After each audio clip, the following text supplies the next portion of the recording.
magandang umaga sa inyong lahat mga kamanok. Ayan, so andito ulit ako, linyada ng mamay. Ayan, so sobrang tagal natin, sobra talaga nating tagal bago nakapag-upload uli at nakabalik dito sa ating channel. So sa mga naghintay, sa mga nag-abang, okay, sa mga naghanap ng mga videos, okay, ng mga videos natin, pasensya na po kayo at nga ngayon lang ulit ako nakagawa ng video. So almost 5 months, okay, tayong hindi nakagawa ng video. So andito ulit ako mga kamamay, mga kamanok, para mag-upload ulit ng mga videos para sa inyo. Ayan, so sa mga magtatanong, sa mga mag-i-inquire, okay, ng ating mga alaga o kung ano pa bang mga katanungan ninyo, so andito na ulit ako para sagutin ang mga yan. Pero ngayong araw na to mga kamanok, at this moment of time, papakita ko muna sa inyo, okay, ang updated nating mga alaga.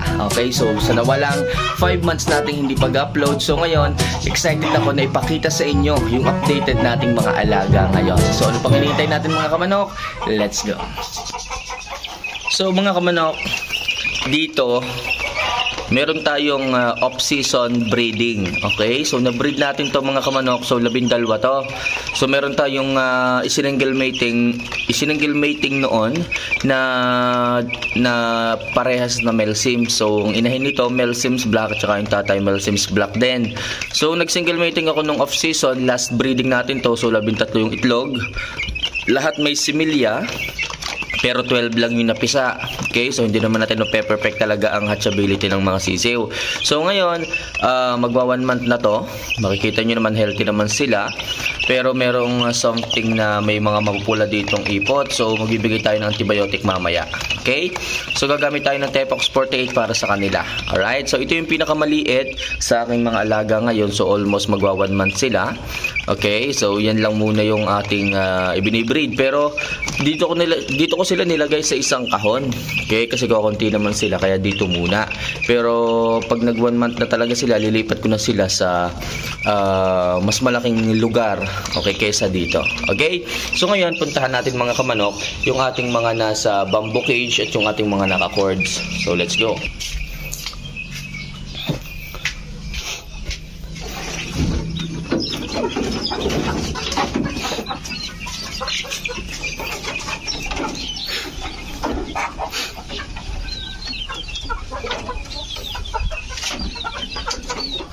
So yan mga kamanok, magbibigay muna ako ng crumble.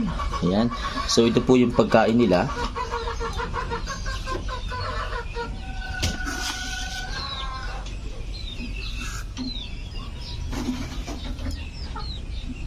Nagbibigay po ako sa aking mga sisiw mga kamanok ng Probo Chicks. Ayan, so ito po ay may 16 strain of good bacteria na makakatulong sa paglaki ng ating mga alaga sisiw.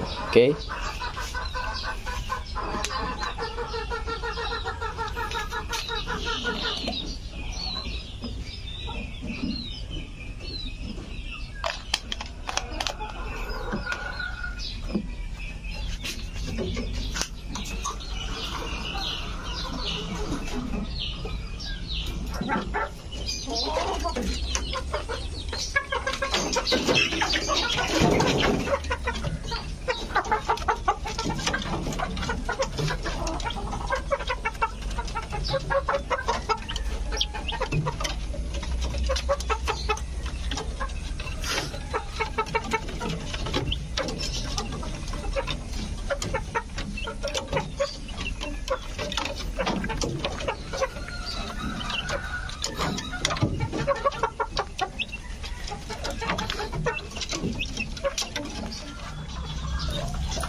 Yun lang mga kamamay, at yung iba hindi ko na ipakita sa inyo, ano? So next time siguro papakita ko sa inyo dahil sa naputol na yung video natin, nalobat kasi yung cellphone ko. So next time pakita ko sa inyo lahatan, pati yung mga side naman ng mga inahin. Okay, so natutuwa ako mga kamamay, mga kamanok, na nandyan na ulit tayo. Okay, magpapakita ulit tayo sa ating mga subscribers, and thank you sa paghihintay. Alright, so see you for our next vlog mga kamamay. Bye!